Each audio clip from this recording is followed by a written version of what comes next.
your boy Davidoff. I know you can't see me, but I'm here to see House of Gucci at Cineworld. It stars Adam Driver, Al Pacino, Salma Hayek, Lady Gaga, Jeremy Irons and Jared Leto. So that's an interesting cast. Apparently the Gucci family has an issue with this, a couple issues. Apparently to do with a couple actors.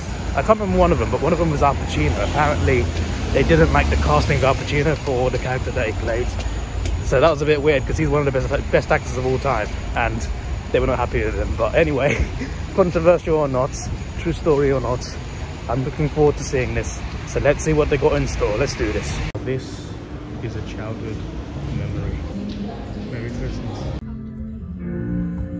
Right, so that was pretty good. It was very much a drama for the most part. It got quite interesting towards the end. It was interesting the whole time, but I mean, like, it started to escalate, especially towards the end. Things happened very fast, maybe too fast, but you know, it's a movie. It's already 2 hours, 38 minutes long.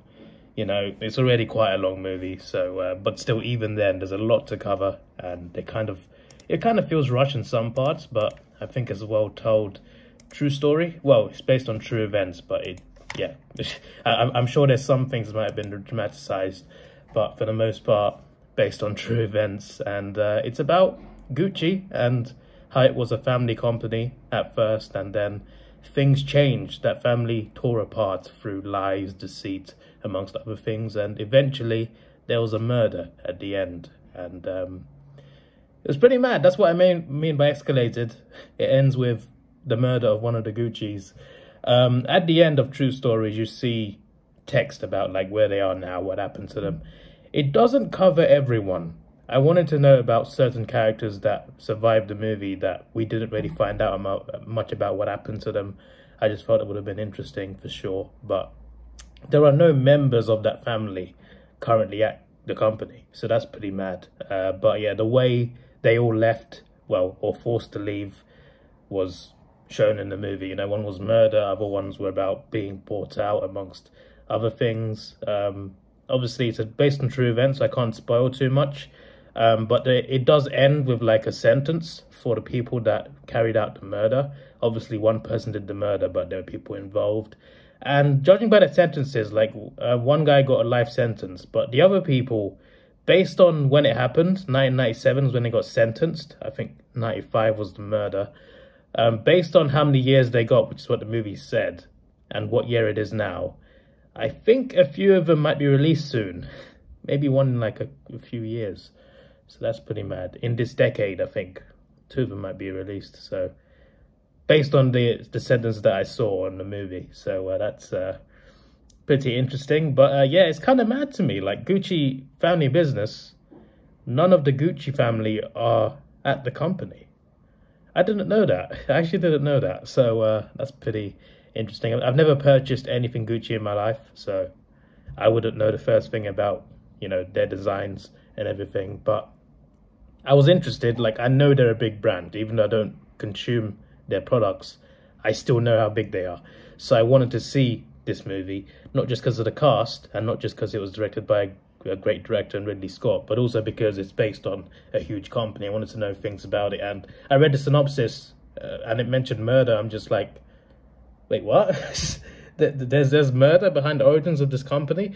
I guess it wasn't the origin of the company. The company was already set up before that, but the murder was a big part of Gucci history. So a lot happened, and there's a lot of characters, a lot of complex characters. So that's why I felt it was a bit rushed, because there was so much to cover.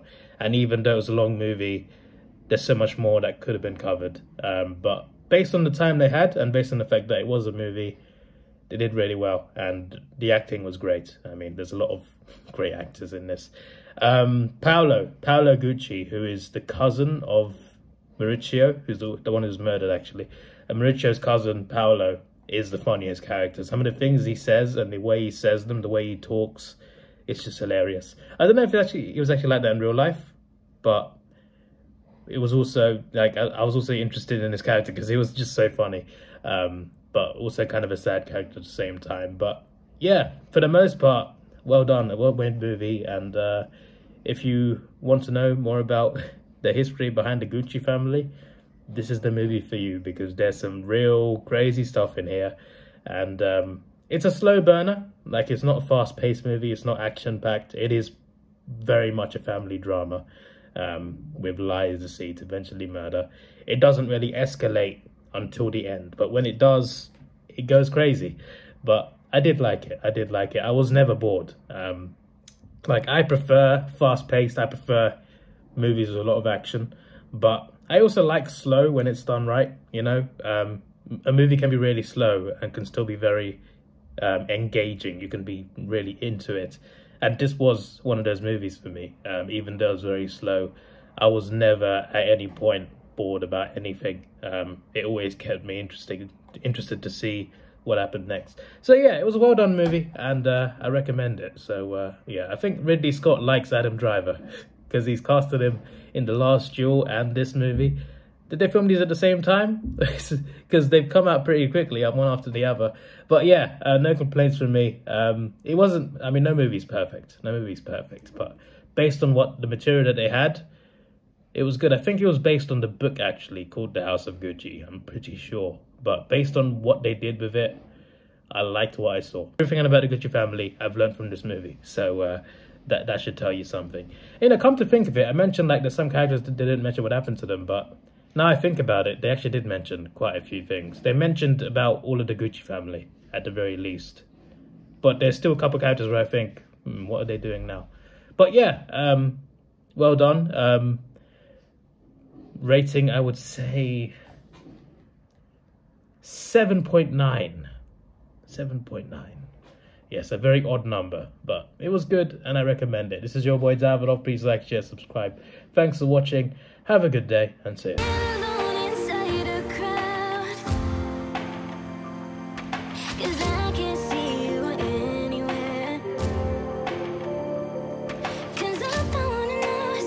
I should go